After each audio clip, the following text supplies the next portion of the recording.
Amen. All right. So hopefully everybody was stirred to reminder and motivated to go forward and do this with all your might and strength. This is the Afterburn. So this is the time when we take comments and questions from people here in the body as well as those on the live stream. So if you want to go ahead and start typing in some comments or questions from today's teaching, you can go ahead. Rob is going to be the sort of the filter gatekeeper there. Please don't be offended if he either A, just points you in the direction of a teaching, or B, asks you to contact us directly about your question, so that it may be something that needs more than just a quick answer here during the Afterburn. Okay? So we have a mic that Steve has, so he'll bring it around. So if you want to make a comment or question here in the room, you're certainly welcome to, and you can raise your hand, and Steve will bring it around. We've got Mr. Caleb wants to go first. So in Deuteronomy chapter 6, verse 8, we're talking about binding it on our hands. It was speaking of binding like a book. If you expose a book to weather and elements and dirt, the binding is going to break down on the book. And with that being said, the dirt and the filth that could be breaking down the binding on us could be the toxic people and influences in our life. So a blessing that I've had, and just feedback from my wife. She's came to me when I was hanging out with people in the world, and you're put in situations, and they're actually impressing upon you in some way or another. And my wife would say that when I started really getting deep into this, she's like, I wish you would really find some people that would be a better influence to you. And so with that being said, one of my closest friends, Manny Huerta now, he's, my wife has noticed. I've heard of him. Yeah, my wife has noticed the growth in me with the relationship I've had with him. So thanks, Manny. Amen. Amen. Look, this is a well-known, this is a well-known thing, okay?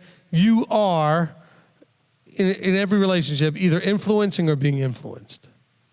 And so it has been said many times, this is the well-known part, that you are, to a larger degree, the sum total of all the people that you hang out with and all your inputs, okay? What you listen to, whatever inputs you have, you're listening, you're watching, you're spending time with, you become some sort of a mix of that, okay? You want to become something better, hang out with better people, or people that are more where you want to be. I don't want to say better, but who are more along the lines of where you want to be.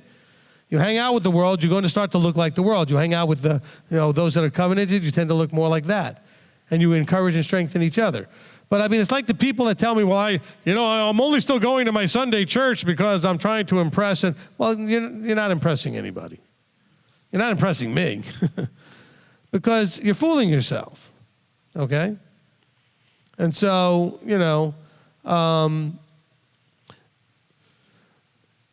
don't kid yourself with that. You're there, and they're not wanting what you have. You're not making an impression. You're not making an impression. Well, actually, you are. You're making an impression of compromise. You're making an impression of mixed. You're making an impression of lukewarm. You're making a hypocritical impression.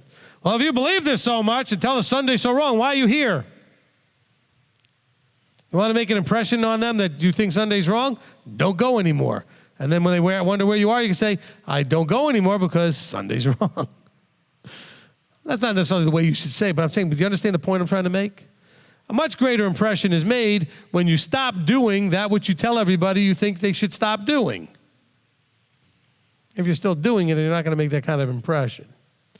But you really need to think about the people you spend your time with. Two can't walk together unless they agree. But you know what? When two are walking together, or people are, we'll call it in modern day, hanging out, they're spending time together, okay, unless there's some sort of leading going on. In other words, one is making an impression on the other. If they're both just trying to make an impression on each other, that won't work very well as a relationship, and they will find it uncomfortable, even if it's unconscious, and they won't spend time together. But when people spend time together, it's because one has some level of influence over the other. Not a conscious one necessarily, but they're being influenced because the one is picking up on and imitating and thinking in whatever level, unconscious or conscious, I would like to be with and more like that person. That's kind of how that works out. You think about all the friendships you've ever had, okay? You either like the fact that they look up to you, or you like the fact because you look up to them on some level. That's the nature of relationships. You either are looking up to them, or you like the fact that they're looking up to you. And that's what makes you feel comfortable. If both of you are trying to go for the same thing, it doesn't work. And so now, by the way, that doesn't mean in a holistic way. There may be something in an area that I look up to you in that area, and then we spend time in that area talking about that kind of thing. In other areas where I'm not that impressed and I'm not looking up to you in that area. But when you have a relationship in whatever limited way you do, it's because one or the other has had an impression made that was positive and wants to continue the relationship because of that. Okay? And by the way, when I say you may be someone who likes because you feel like the other person looks up to you because you maybe appreciate the mentoring position you're in, the discipling position you're in, and you like to share and bestow on somebody what you've learned, your knowledge and experience. And so you appreciate that. Okay? All right, so next question. Steve? Yeah, I'm glad because I had something in the same thought line as his, but maybe a little bit different twist, because it's like we brush our teeth and take a bath every day, but we don't want to bathe in the Word to feed ourselves. So if we don't clean our actions or our mind, then it's going to stink. So it's kind of the same thing. And okay, somehow I just had that Steve's reading the Word while he's in the bath or something. I don't know. Or in the shower, or it was all a little confused for me. And then if we bound correctly, to unbind would cause damage to what you're bound to, or what we're excellent. Bound with. So, is it that we don't bind as we're instructed to, so we don't want to be that involved to cause damage to ourselves when we want to unbind? Is it a convenience? Okay, 4 or 5, a quick smiley face sticker. What teaching is connected to what he just said? He's talking about binding to, come on. Thank you. Cling, cleave, hold fast. Good job. All right. Smiley stickers for everybody. Okay? All right. So, I mean, that's part of what you should be doing. If you are being discipled by me, not literally, but in some way, if I'm your teacher, when you hear certain things, it should connect you to the teachings that covers that kind of thing. When he talks about if you're not bound to this, if you're bound to that, when we're talking about binding, well, he's talking about cling, cleave, and hold fast. In other words, we don't literally tie ourselves to anything, but we cling to something. We cleave to something, all right? So that's a teaching that would cover that. Okay, next. So regarding the whole, basically being covenanted and stuff, is it better to have a fresh start? Because I work in a very worldly environment, and it'll be a lie if I said that I wasn't being impressed by the environment. So if I'm struggling with this, is this kind of like a pride or ego thing, or should I have the mindset of like, okay, let me just pack up on my bags and move somewhere? Well, look, I mean, you need to have, and this is a good question, I guess, for everybody too, is, we need to have somewhat of an ability to see ourselves, so almost like an out-of-body type of thing. In other words, observing yourself. Do you notice yourself being influenced or not? Some of us are pretty good at, you can be in an environment that's not full of Torah observant people and still be able to keep yourself aside and not be affected too much by it. But to balance that out, okay, so let me answer the question this way. First, if you're in a place and you see it's affecting you, you probably need to leave because you don't want to become like the world if it's affecting you. That doesn't mean you can't work he told us that he didn't want to take us out of the world, but that we not become a part of it, right? That we're not of the world. And so I would say you can work in any place that, has, those kind of things. And as long as you are not coming out of there too covered in it and have it become a part of you, so to speak. But if it is affecting you, and that's where you have to kind of be able to observe yourself, okay, or have close enough friends who can observe you and say, I noticed ever since you took that job that blah, blah, blah, blah, blah has changed in you, and that's not good. Well, then you might need to think about how you're handling the job. All right, so that's one aspect of it, okay, as you're going through that process, because you have to deal with those things. So no, I wouldn't say that you just have to quit. Now, the other part of it is that if you know that you're spending that amount of time immersed in that kind of environment. You need to balance that with at least the same amount of time, if not more, with a more appropriate environment. So make the effort to be here on a Tuesday night, even if you're live streaming, stream it, whatever. Spend time, interact with each other, call each other up, spend time visiting with each other, whatever. But balance that time out with time in a more appropriate environment. Okay? So if you're spending 8 hours plus a day at work in that environment, and so that's like 40 hours plus a week, and you're only spending Shabbat in this kind of environment, well, that's not enough hours to balance it out. You need to spend more time with the brothers and the sisters balancing these things out. Does that make sense? Okay? Did you have something else? So, yeah. So with the people that knew me, like, in my past, and how should my mindset be if I'm trying my best to change and basically not wanting to, I guess I should stick out, but how do I accept the fact that I'm going to change without them saying like, oh, well, I don't know how to put in words. Okay. Embrace the red. That's like that's 6%. Okay. That's very small. Which means you have to stop caring what everybody else thinks. Okay? As part of, wait. You do care what people think, but not as a part of whether or not you do what you need to do. Don't be influenced as to whether you do or sound like or act like in front of friends and former people that knew you in your other life before you came into this walk. And don't let that, because you're more worried about what they're going to do, stop worrying about that. Don't care about that. You do what you do because it's the right thing to do. Okay? When I came into this walk, when I first started walking in the context of Torah and Yeshua, I was in my 20s and I had a mouth that could make any truck driver proud, okay? Because I was a typical college student, New York, Queens person, in New York, okay?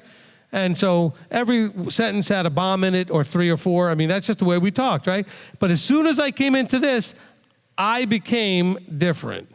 And I had friends of mine and all these people who knew me going, they thought, what, do you become like a flower child now or something? All like soft and nice. And I didn't have that edge as hard as I had it before. And my language cleaned up. It made an impression. Now they mocked me and teased me and everything else. But that just made me know that I was actually making an impression. Okay? I wasn't embarrassed about it. I knew that it was making me a better me because I was becoming him, which is better than anything.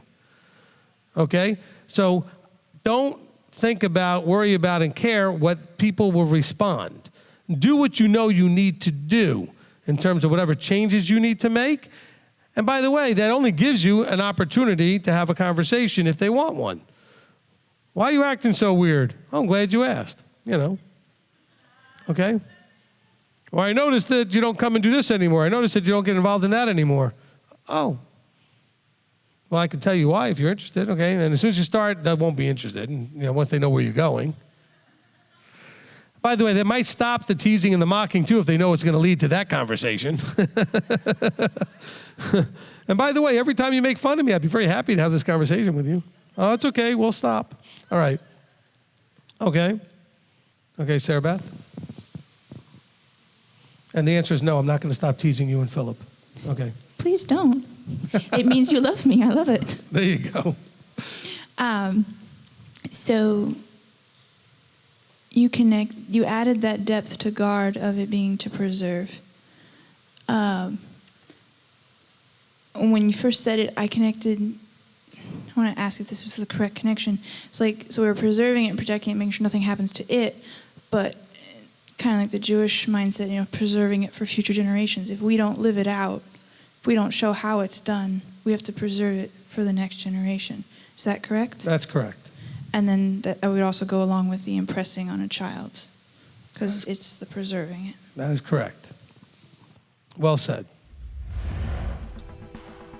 All right. Daddy is well pleased. There you go. All right. All right, who's next? Just some comments. I really loved today, and starting out with Peter, that nothing you say, should be anything, I've never heard, which the majority of it, that was the case. And I was so appreciative of it, because as we got to Deuteronomy 10, and fearing Yah and walking his ways, and then comes that love.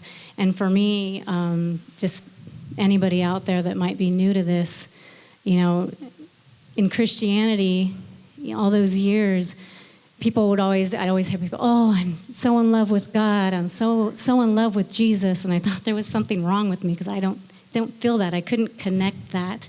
Right. And when I came to this walk, and I remember that pivotal moment a couple months into walking it out, and I had that moment where it was just like, you could see this big, grand picture, and I was like, oh my gosh, and I just broke down because I just couldn't believe how much I had become to love him. And that was just so precious to me, so I appreciate that reminder. And another encouragement for Ati and other people, my past life was a little shady, and I changed a lot, in the workplace, and people really noticed that. But I found for me that most people, when I would kind of share with them, briefly, because they don't really care anyway, but why, most people were just happy for me. Like, cool, I'm glad you found something that, that makes you happy, and you found peace. And, most people were genuinely happy. And another reminder, too, is not to be afraid, because if you have a proper fear of the Father, then you'll never fear again. Amen. Amen. Well said. Look, there are people that need to be out of your life. That doesn't mean you have to throw them out. But Abba may work the circumstances out to purge some of that out of your life, that are people that are negatively drawing down your progress and your forward motion. And so, just allow him to use things however he needs to use them to do and accomplish those things. I think that's really, an important thing, okay? And so, as you're kind of working this through, we all have people we know in our life that are just negatively impacting our lives anyway. And so this may be one of the ways he uses to kind of release you from some of that. Okay, who's next? Billy? Shabbat Shalom. Shabbat Shalom. Rabbi, I just want to say thank you for the teaching. I can truly say from being here, I think it's 24 days today, 25 days we've been here, from being around you and interacting with you. For anybody that doubts this man of Yah is truly appointed and anointed, I'm sure all of you know because we are here with him. But for those out there, he is, because I can tell you when I'm here working day in and day out with him, he does, I guess the proper term is when the Spirit of Yah falls on him, or gives him the words to say at the right moment. It's just amazing.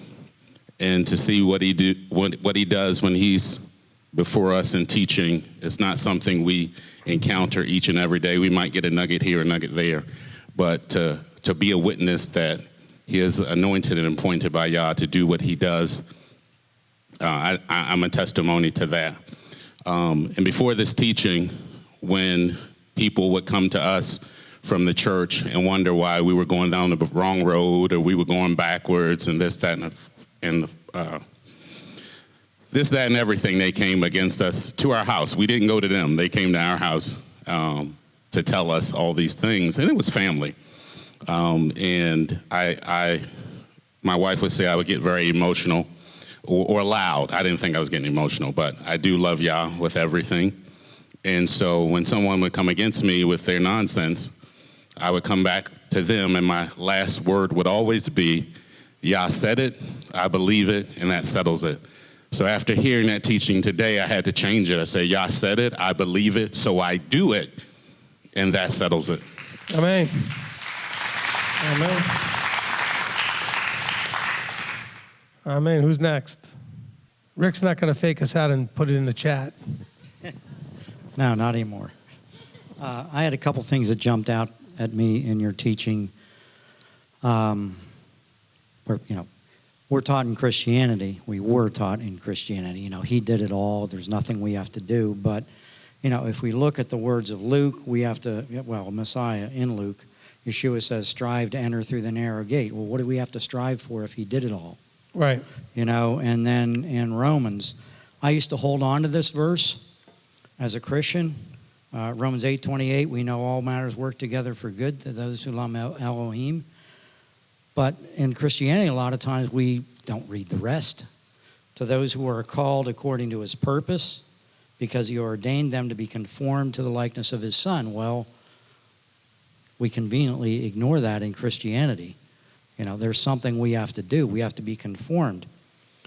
And then in Corinthians, Paul says, you know, those who run in a race have to run to win the prize. You know, the only one receives the prize. Run in a way to obtain it. And then again in Philippians 3:12 through 17, he talks about pressing on. If there's nothing we have to do, what do we have to press on for? You know, there's actions we have to take. Praise Yah. You know, look, I thought of this. You reminded me because Michelle had said something, and she said two things. I addressed one of them, and I forgot the other one, and you just reminded me. You know, when she talked about how it was just all about, you know, that we're supposed to love him, and you had this emotional thing. Does somebody really love somebody who just gives them everything? Okay? See, because that emotional place is that's the whole package they're selling you, is that you love him because he gives you everything. But you don't end up respecting those that just give you everything. And you don't really love them the way that you would really love ones who don't just give you everything. But they give you what you need so that you can have everything, so that you can do the things you need to do, but just to give it to you. Which is, again, when you do the ways that Michelle brought it out, is, it's basically he just does it all for you, and he just provides you with everything. It's just all there. And so that, and then Rick mentioned the same thing. So, yeah, I guess you might have an initial, because you see this, you see this in people that you don't have relationships. Oh, I'm so in love with him because he buys me this and he buys me that. He does all that. But then that's a very surface thing that doesn't really go very far. Okay? So it's not that you might not have an emotional feeling that you're calling, with the designation love for someone that just gives you everything, for you not doing anything in return. Because that's the way basically the church has made it out. But that's not a love that produces anything. Okay? Rick? Yeah, just to follow up to that. We really only love someone who gives us structure and helps us to grow. I mean, without growing as a human being, we feel unfulfilled, without purpose. So that structure and someone who is a coach like you are, who teaches us how to grow and encourages us, that's where the fulfillment comes and the blessing comes from. And that's where, how often in the scripture does it talk about the witnesses? What are the witnesses? Those who have gone before us that are giving us an example. And that's where the fulfillment and the blessing comes from, for me anyway. Amen. Okay, who's next? Thank you, Rabbi. You touched on. You're welcome. On the probably I've heard it mentioned a couple of times, the doing. And when we were looking in Galatians 3 and becoming Hebrew, I really thought about that because Anna and I talk about that all the time. Especially with my military background, I know how to damn the torpedoes in full speed ahead. And then I have to remember the guy that said that got killed.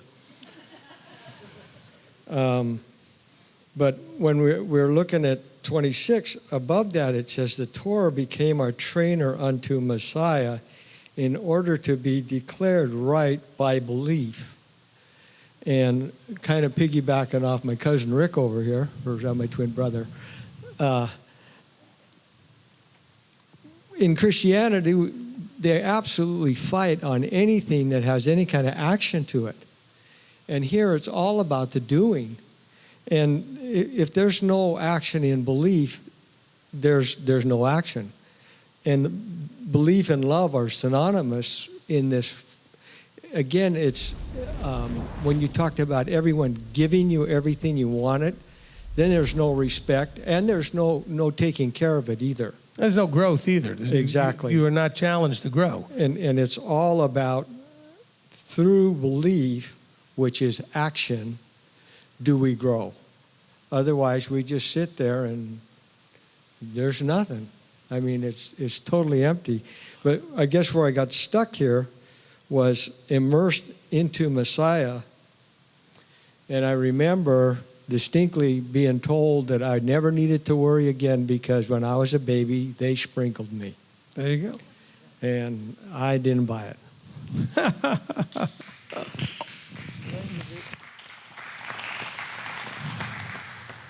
No, listen, I appreciate that. Look, you know, the love that a person has when it sounds like this, which is, I love you because of you, I'm the person I am today. Versus, I love you because you provided me with all these toys and stuff and nice things. It's not the same. Okay? The respect, the honor is, you know, for the person who helped you become what you are, who challenged you, who loved you when you were not so lovable, and all the other things that we need. That's the growth and the change is a different love relationship, okay? Some of you I've watched go through incredibly traumatic as well as dramatic changes, and the love that you've gained for the Father through that, I've seen that, because you're seeing how good He is when He's helped you through the stuff. Now, He didn't just take away all your problems and just manifest you with nothing, but He let you go through them, and through that journey, you came to really appreciate His love. And I've watched that and the power of that, as opposed to Him just waving His hand or whatever, and then boom, it's all done. Okay? Like I said, He could have just, you know, done something to wipe out. He could have had the pillar of fire just burn up all the Egyptians. He could have had, you know, the Israelites just like levitated across the water to the other side. No, they had to stand there all night watching the wind blow the thing, because in the movies it takes like 5 minutes, but you know, and then they had to literally walk through with the water there as walls on either side, walk through this thing, trusting the deal. Okay? Trusting that the fire would be, that the Yahweh would do His part behind them. And that's where they started to fall in love and appreciate that. Look what He does for us. He allows us to go through these things that grow us. That's a different type of love than just by fiat just giving you everything that you know you don't deserve anyway. But as you grow, you know you deserve some things because you earned it. You grow. You grew into someone, so you know you feel good about you in the right way, right? Okay? It's hard to esteem someone if you don't have any self-esteem. There's no esteem to go. Okay? So esteem is shared. It's bestowed. I mean, if you have none, then there's none to give. Well, guess what? If everybody does everything for you, you have none of your own. Maybe the person who gave you everything gets some esteem for giving it all to you, but where's yours? You've got none. You're just a recipient. But if you have to do stuff and grow and become, well, then you get to hear, well done. I'm proud of you. Good job. All the things that little children thrive on as they grow. Okay? You don't just go over to them and keep loving on them because they exist. They do stuff and you're proud of them. They do stuff and you're excited about it, and you tell them how much you're excited about it and they're proud of them. Okay? Anybody else? Live stream? All right, from Monica de Leon says, how can you impress your children if your children are not with you? Well, you've already gotten to the point where that moment has somewhat passed. But you know what? Even your children who are not with you, whatever level of contact they have with you, it's in those contexts where they just may notice that you're not exactly like you were before. Okay? All right? You want to make an impression on your children? Move here. No, I'm serious. I'm not just being a wise guy. Your children who don't live with you are going to wonder, I thought you were living in blah, blah, blah. Oh, you don't live there anymore? Where did you go? I moved to Cleveland. Why did you move to Cleveland, Tennessee? Oh, that'll make an impression. Just, and so you're going to have, if you have no interaction with your children, you can't impress them, okay? There's no impression you can make. But if you still have any interaction with them, you have moments and opportunities where they'll notice, Maybe they only get in touch with you for Christmas or Easter or something like that. So you make an impression and say, hey, I appreciate the phone call, but just so you know, I don't keep these things anymore. Okay? And so there's opportunities to make impressions. Not the same, continual availability of a child living in your house. All right? But you can still do it. Okay, what's next?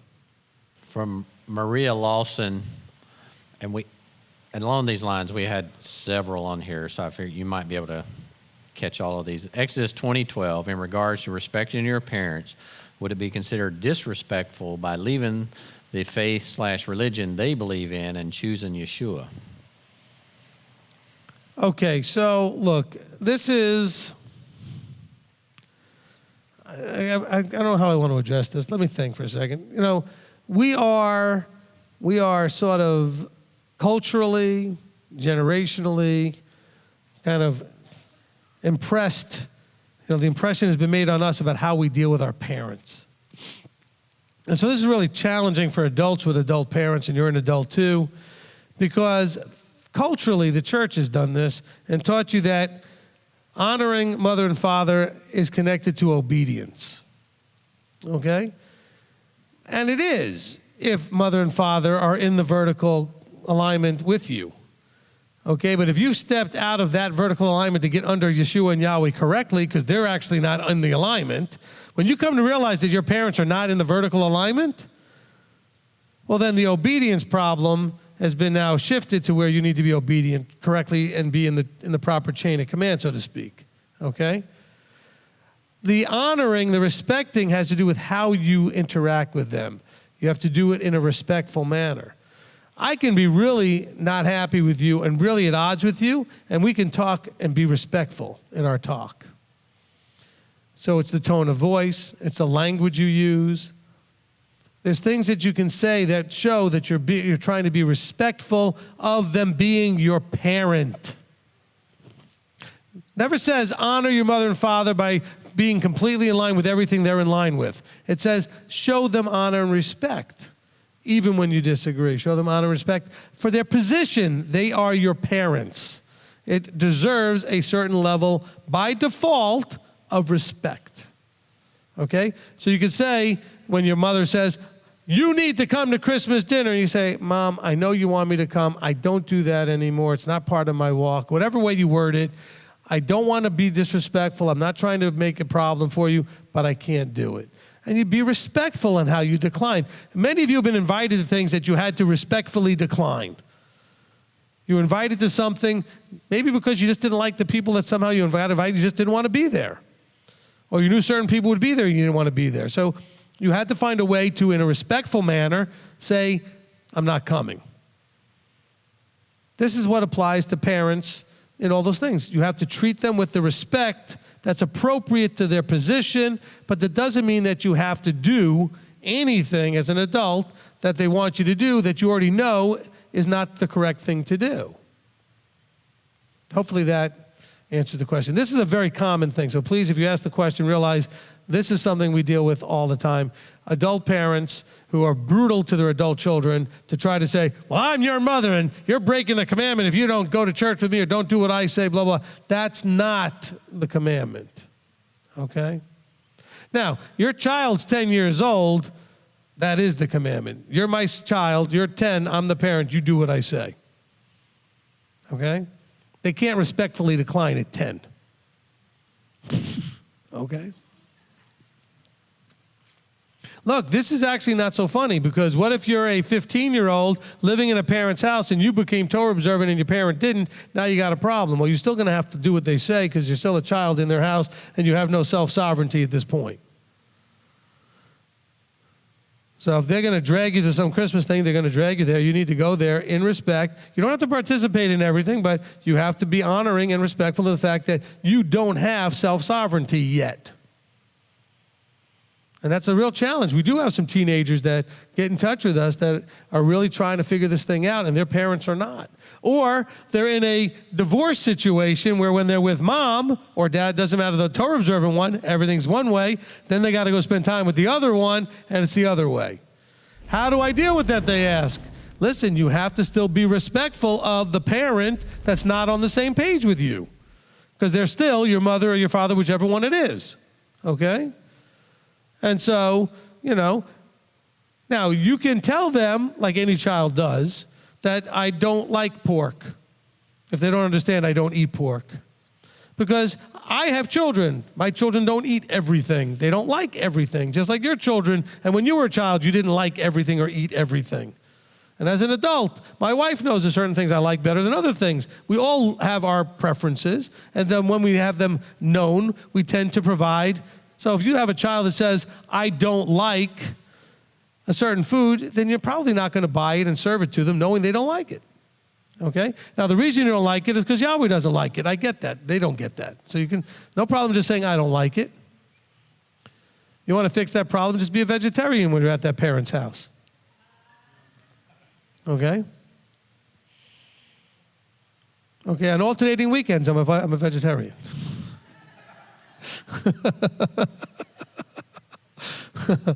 Well, I'm a custody vegetarian. I just invented a new term. Okay? But you can't give your parent a whole lot of grief if they're going to buy you Christmas presents or do whatever, because you're in their house, they have authority. When you become an adult, that changes. Okay? But not while you're still in their house. It's their house. If you really want to have sovereignty, figure out how to make enough money to move out. Because otherwise, you really don't have sovereignty in someone else's house. Okay, so just understand that. You're subject to. Some of you teenagers need to realize, I don't care how much self-sovereignty you think you have, you're making your own money now and you got jobs. You're in your mother's house, your father's house, you have limited sovereignty. I'm not trying to tell you to move out. I'm just telling you you need to be respectful of their sovereignty until you move out. Because in the meantime, in exchange for that respect, you're getting housing or food or whatever. You're getting stuff in return. And you need to respect that.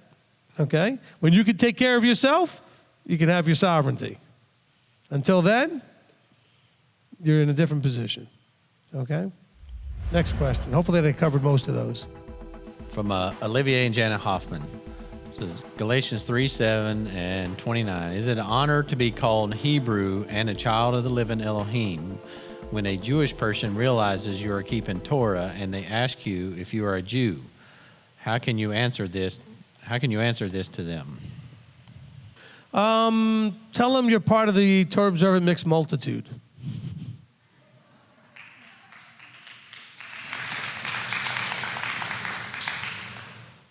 I don't think I've ever said that before, so. All right?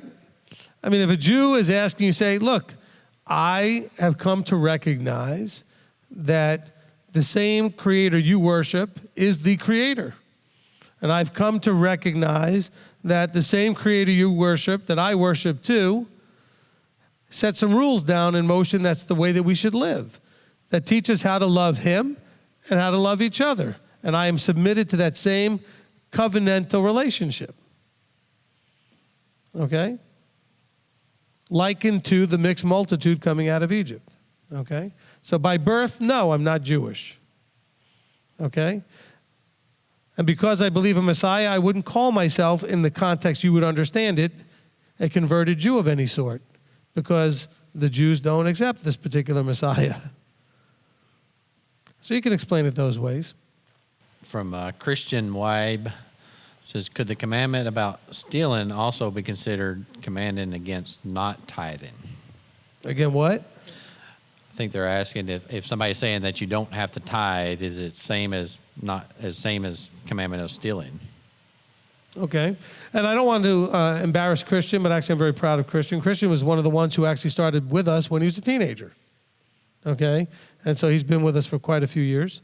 If you don't do the things that he requires you financially, you're stealing.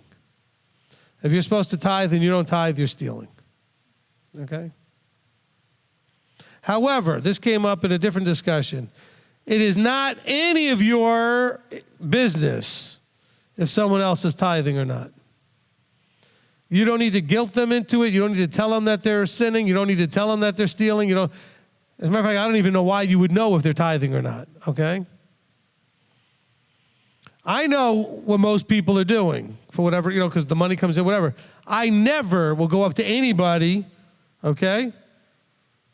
With one exception. One time because I was wondering what was happening with a person that had been tithing who stopped, and I wanted to know, is there something that we need to deal with? Because I saw it as a sign that there was a problem. So once I did that. Because I was concerned for the person. But never to say, well, you're sinning, you're wrong, you're bringing curses on yourself or on these other things.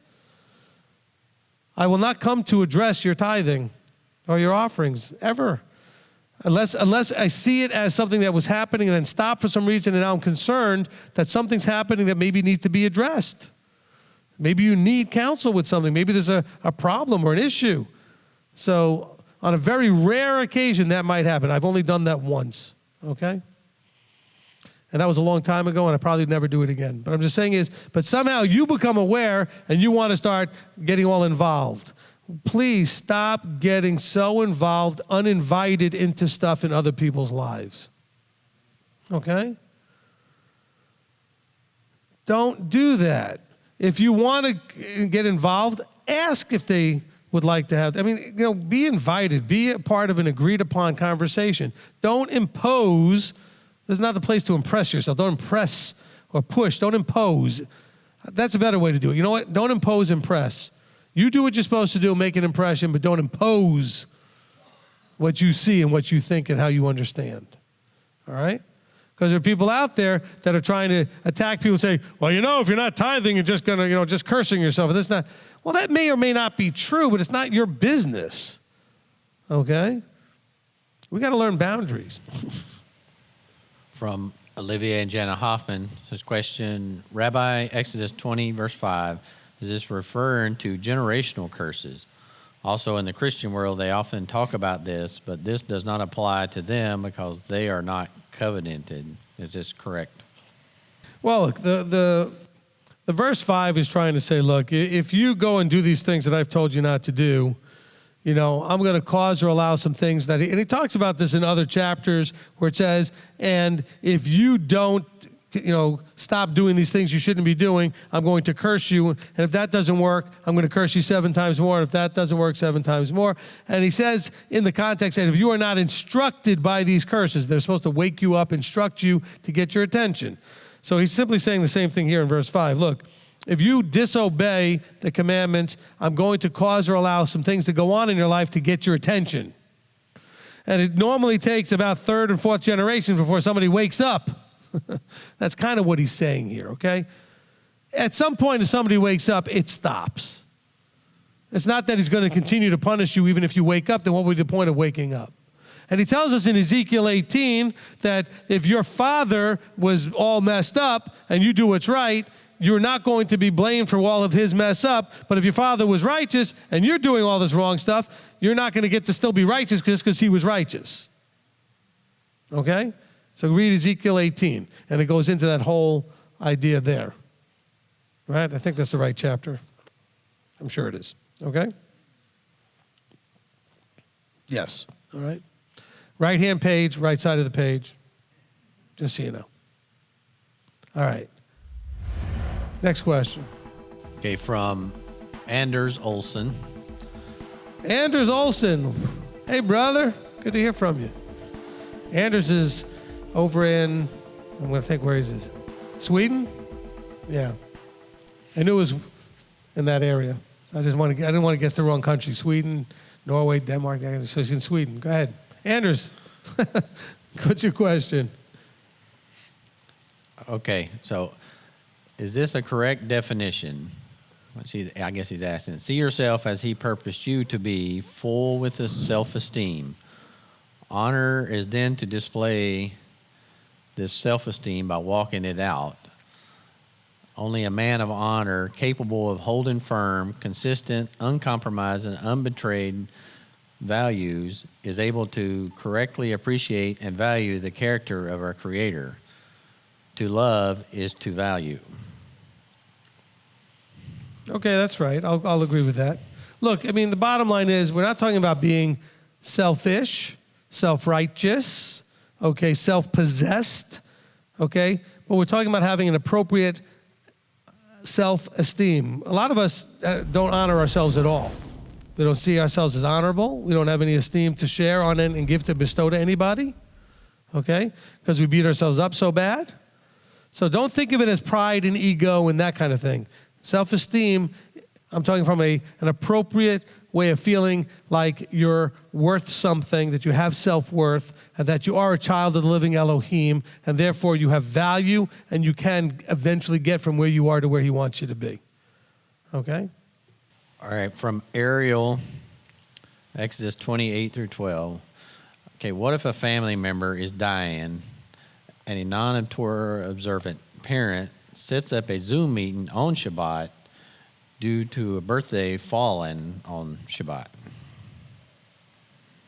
All right, I did not follow that whole thing. I mean, I heard it, but I didn't follow what the issue was. Okay, so I think somebody, they're Torah observant, their parents aren't. They set up a Zoom meeting with a dying family member, and it's on Shabbat. You know, it's somebody's birthday, it falls on Shabbat, and so they set up a Zoom meeting with them. okay, look, you're not doing these things on Shabbat, okay? Look, if a Zoom meeting can be set up, you do it before or you do it after. You don't have to do it at the same time, okay? Look, my parents just had their 60th anniversary. That's pretty big. My brothers set up a Zoom thing with them on a night that I was going to be with everybody else here doing something. We were doing, was it Erev Shabbat? Okay, it was Erev Shabbat. So it wasn't Shabbat yet, but because I knew I was obligated to be with you guys at 6 o'clock, because they were doing it at 6 o'clock. So it wasn't even Shabbat yet. But I simply said, I can't do it at that time. We'll do it at a different time and do our own thing. There's nothing wrong with doing that. Even though it was tried to be organized and tried to be done that way and all of that kind of thing. But as it turned out, you know, I was not going to be available. That can happen. People can plan things and you're not available. So as far as anything is concerned, on Shabbat, you're not available. Now, if they want to do it, yeah, you can clap for that, okay? If they want to do it, you just make your other arrangements and do it separately, that's all. Okay? Look, my wife missed every graduation that she could have gone to and graduated anyway. Because the graduations were on Shabbat, but she still got her graduate, diploma and the whole 9 yards. But they had them on, whenever they were on Saturday, she didn't go. Because her family was Sabbath keepers from the time she was born. Okay, and before. And so she only knew Sabbath keeping her whole life. And so she never went to a graduation on Sabbath, but she still graduated. Your nieces and nephews and children or whatever, they graduate on a Shabbat, they'll still graduate without you there. If they insist on getting married on a Shabbat, they'll still be married without you there. Okay? I'm going to be blunt. Any funeral happens on Shabbat, they'll still be dead without you there. I don't mean to make that, but I'm saying nothing gets changed by you not being there. Now, the people will get their feelings hurt, and they'll treat you miserably after that, but that's their problem, okay? Because all they're showing you is that they're selfish, self-possessed, because they don't care about you and that you have an important walk with your Creator, and so they don't respect that. So you learn something about your relationship with them, okay? That was what you learned. Oh, but you don't understand. My child said if I don't come to my granddaughter's blah, blah, blah, blah, blah, they'll never talk to me again. Well, good. Why do you need to have that emotional manipulation going on in your life? I would look him in the eye and say, excuse me, you're my child. Don't you talk to me that way. I raised you better than that. Whatever, let's get this right. I'm your mother, and your child is having this thing. Okay, your child doesn't get to talk to you that way. You know you don't get to talk to me that way. And if you don't want to talk to me because I don't show up, good. You need to grow up. Be the parent. Don't be all afraid of your children. Anyway, next. Goodness gracious sometimes. from. Why do you let your children talk to you like that? I don't say be harsh and disrespectful. Just stop them right in their tracks. Say, excuse me, hold on a second. I remember I gave birth to you. You didn't just show up. Okay? That's right. And all the stuff you did, and you know what you did, that I dealt with in your life, I think I earned a little bit more respect than this. Matter of fact, I earned you moving that event so I can be there.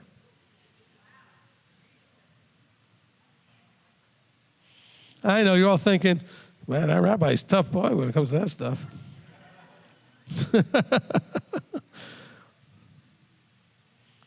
Because my wife will tell you, if any of my family members had anything to try to say about our wedding and wanted to say, well, if this and this and this, or we're not coming, I would have told them stay home. And I told her that. Because she had family members that tried to do that to her, but she gave in because she wanted them to be there. I'm not picking on that. She wanted them to be there more than she wanted the things that they didn't, whatever, okay? And I respected that, so I honored her because she wanted them there. But I also told her, I said, if this was someone in my family, I would have told them to stay home. Just so you know. Just so you know it's consistent. I'm not just saying it from here, okay? Because I would have said stay home. And my folks wanted to bring some of their friends to my wedding at $100 and something a plate. I said, fine, pay for it. And they did. I said, you want them to be there? You pay for it. Why you guys let yourself, you're not doormats, don't get all stepped on. Okay? Next, if you dare. Okay, from. See, I've only been doing this for 4 hours and I haven't eaten today. So you got a hangry rabbi who needs chocolate. Kurt's got some in his drawer for me, I know. No, it's already gone? Okay. Oh, he's sitting there going, mine. Oh, yeah. My wife's got, just stop that. Get to the questions. People like throwing chocolates and cookies up at me, tossing up bags of chocolate and everything. This will just go longer. Let's just finish this.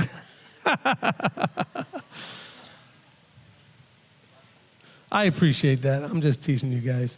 And after this is over, I will come and take one of every single one of those. Okay. I'm not stupid. All right, go ahead. I don't want to steal your blessing. I know, it's a good spin. All right, next. Okay, from Vaskin, says, Rabbi, if you keep failing the Vahafta challenge, what are some ways I can start passing it better? This is from Vaskin.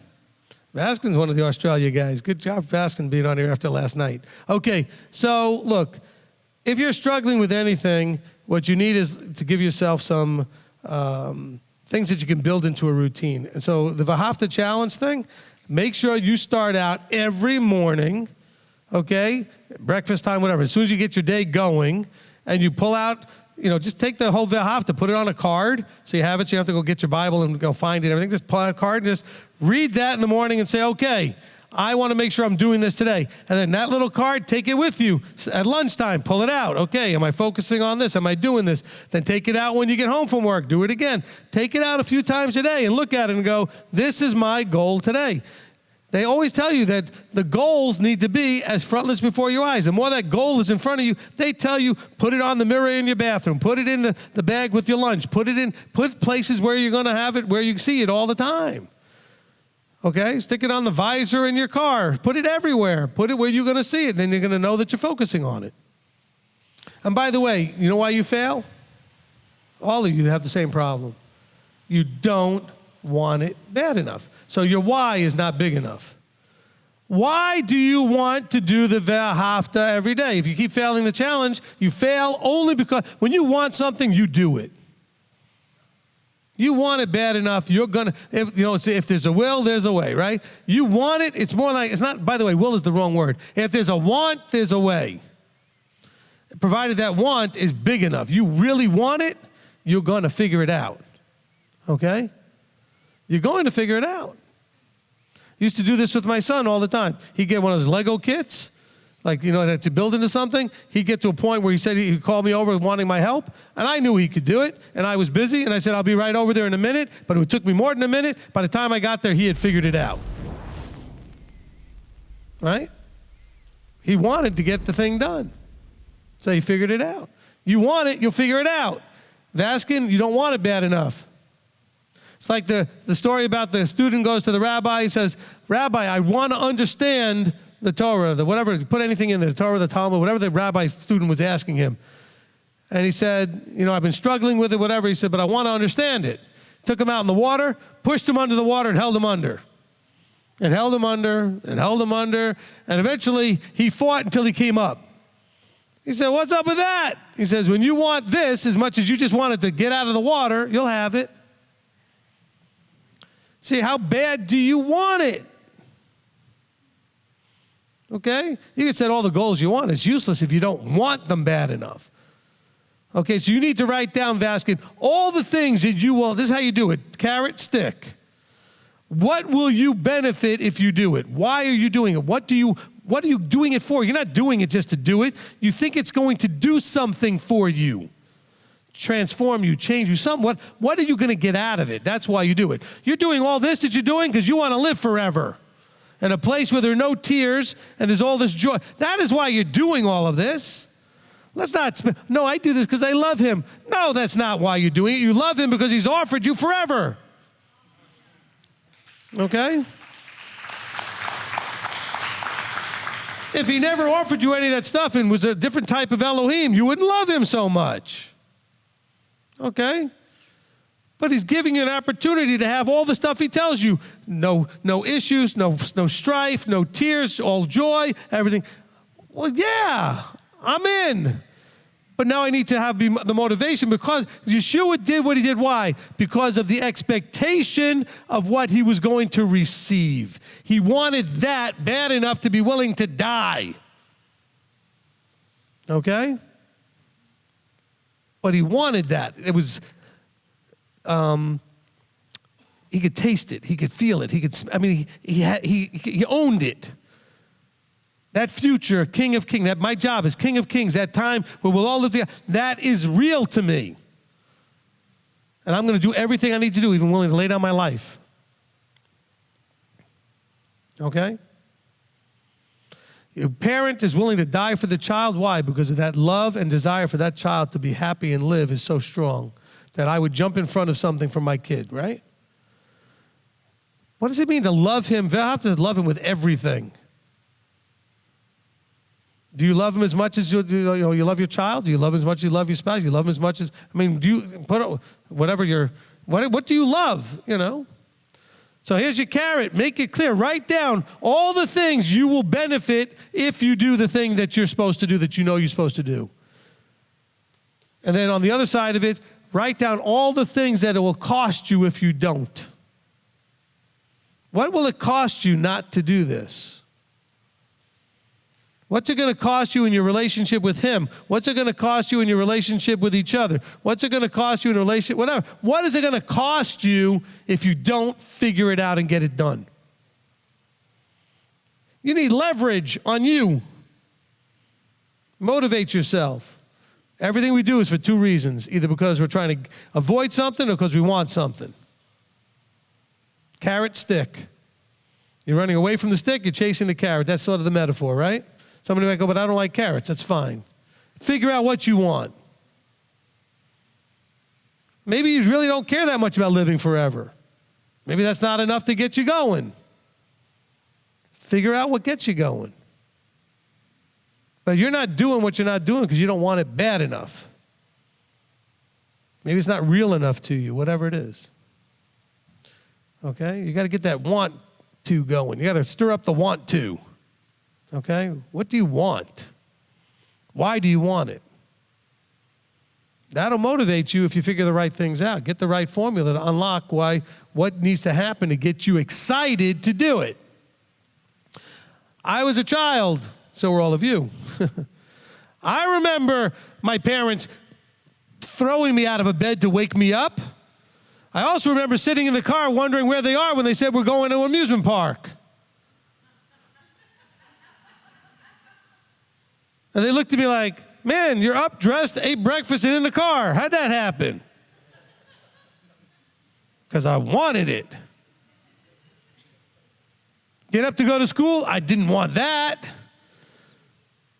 That was the drag out of bed. Get moving. Will you go? You're going to be late. But we're driving 6 hours to a park wherever we're supposed to be in another state, and we're going to leave at like 7 in the morning. I was up, dressed, ready to go. Come on now, let's go. I'm in the car. What was the difference? I was going to do something I wanted to do. Okay? Whatever you're doing look, I told you when I called you all sickos, you do what you do because you want to. Right? You sickos. All right? But the things you don't do that you need to do is because you don't want it bad enough. Group therapy session for today. Okay? Every motivational speaker, they're all distills down to one thing. You'll fix it and figure it out if you want it bad enough. That's it. Everything in life that you want is not that complicated. You want to lose weight? Regulate what goes in your mouth and move your body. Wow, that was like 2 sentences. And you can buy all kinds of programs and videos. Move your body, regulate what goes in your mouth. And you can change your weight.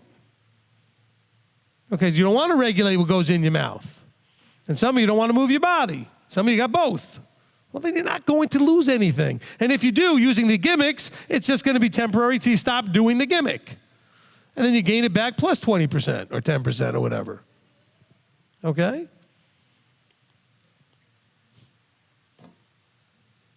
Next. How much more do you want to go? I've got about 10 or 12 more. I'll take 1 or 2 more. Okay. I'm not quite hangry yet.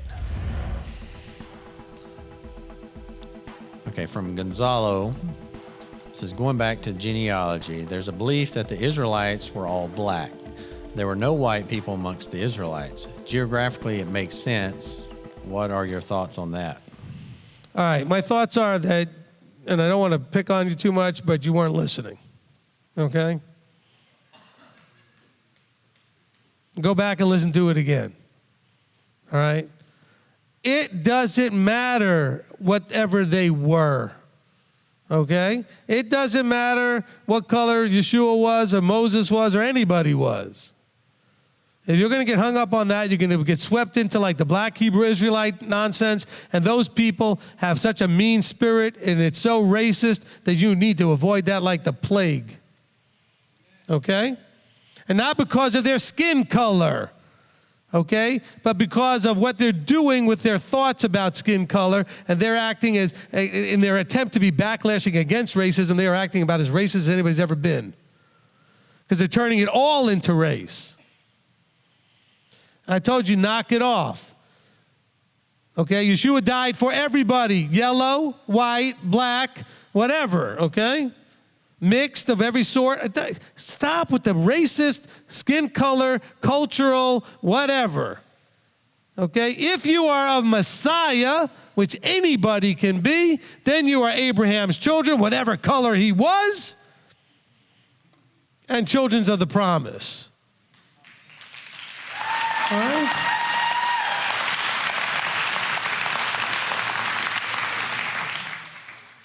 Man, do we need to just let all that stuff go. The white supremacist side on one side, the black Hebrew Israelites on the other side, and all you guys acting stupid. Okay? Don't you think everybody of every color is going to be in at some point? Or at least people from every color are going to be in? Well, how do they get to be in according to your weird doctrine? Either they're all going to be black or they're all going to be white. Where does it leave everybody else? That's so stupid. Okay? We just need to knock this off. Okay? Next question. Maybe I am hangry. Some of you are already murmuring that. I heard that.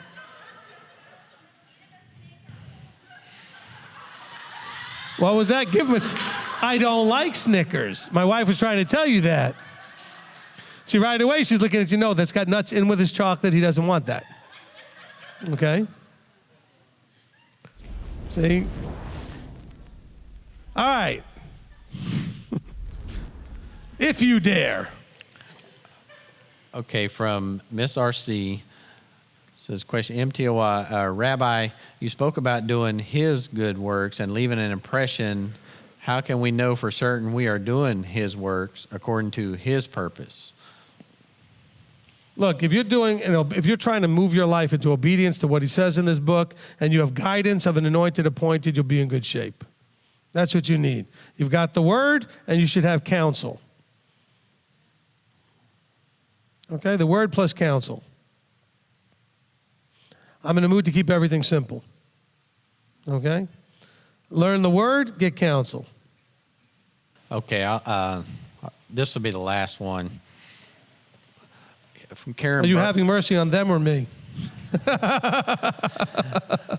This one Both. may or may not. I'm trying to judge which ones would be a little bit shorter or longer. I mean, I try to be available. You know me. I mean, I could have ended this, at 5 o'clock or even earlier, but I just try to be available, All right, Karen Burkle, she's a couple of different questions. She says, is binding a sort on commitment like wearing a wedding ring?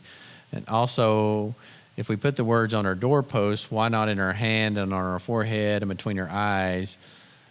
And then she had another one about some people would do the wraps on their arms and on the tefillin. Okay. Tefillin between. All right. So, look, I don't believe that this is a verse section that is intended to be taken literally. All right? So you're not actually going to write words on your doorposts and those kind of things. That doesn't mean you can't. The Jewish community has taken to putting something together called a mezuzah, okay, which is a little container that you can put on your doors that inside has a scroll with those words on it, okay, with a chunk of Deuteronomy on it that covers that section plus a little more. Okay, so that's in the scroll. And so they've taken it to the literal, but they also take it to what it's fully intended to do, which is to be manifested as an idiomatic idea for what you do and what you think and those kind of things, okay? And so, it should be taken that way. So if you're going to take it literally only says to write them on the doorposts of your house or on your gates, and it only literally says to bind them somehow on your hands. So the Jews have taken it to be done in a physical way with what they call tefillin, okay? You may think of them as being called phylacteries, okay, tefillin. And so they have a little box that goes on your hand, and there's another one that can hang on a cord between your eyes, and inside, again, is the words. And then there is a leather cord that binds to your arm that holds the one on your hand in place, okay? And they have a certain way that they do all of that, et cetera, et cetera. Now, I don't believe the Scripture requires us to do that, all right?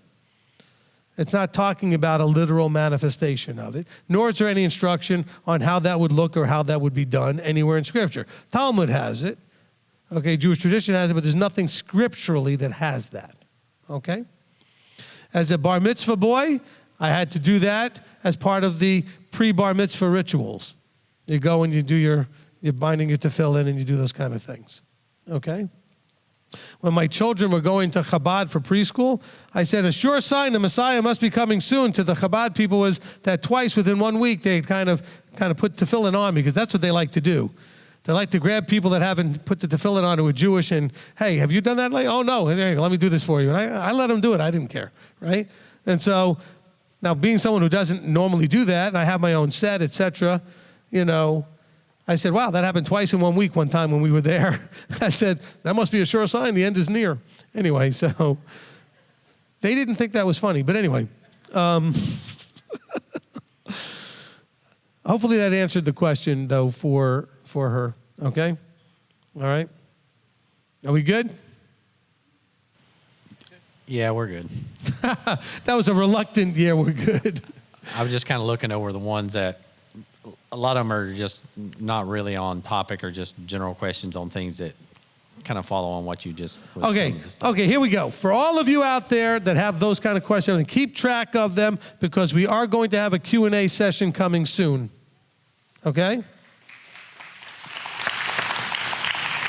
Maybe even next week, I don't know. Sometime soon we'll squeeze one in there, because I want to do them about once a month. and we haven't done one in a little bit, so we may do that where we'll just spend the whole session just answering questions, okay? So we will squeeze one of those in here soon. So keep those questions in mind. If you're here, have your questions ready, and we'll try to get some of those questions done. Because I know that people like those sessions, and we can get them in there. And I did one of those with the South Africans this morning a little bit, did that a little bit on the Zoom Erev Shabbat last night. So, you know, I do enjoy doing that. Okay, let's go ahead and get this thing closed up. Do we have-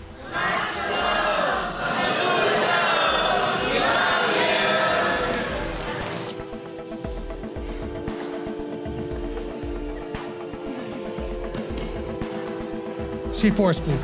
Whoop, come on.